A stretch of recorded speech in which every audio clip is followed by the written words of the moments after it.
வாஸ்து அப்படிங்கிறது அறிவியல் சார்ந்தது இல்லைங்க. ம். இன்றைய வாஸ்து நிபுணர்கள் இப்போ தற்காலத்தில் வர்றவங்க எல்லாமே அறிவியல் சார்ந்தது, ம். அறிவியல் சார்ந்தது அப்படின்னு சொல்கிறாங்க. பட் அது முற்றிலும் தவறு. ம். அறிவியல் வேறு, வாஸ்து அப்படிங்கிறது வேறு. நம்ம வாஸ்து அப்படிங்கிறதே சாஸ்திரம் அப்படிங்கிறத சொல்கிறோம். வாஸ்து சாஸ்திரம்.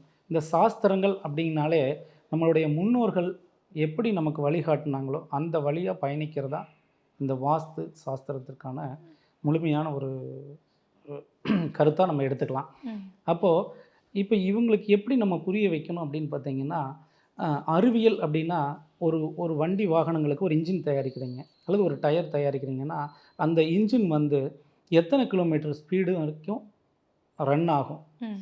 என்ன ஸ்பீடில் ஓடினா எவ்வளோ டீசல் வந்து கன்சப்ஷன் எடுத்துக்கும், அதே மாதிரி எத்தனை லட்சம் கிலோமீட்டர் வந்து அதற்கு வேலிடு அப்படிங்கிறது கால்குலேஷன் பண்ணுறது தான் இந்த அறிவியல்.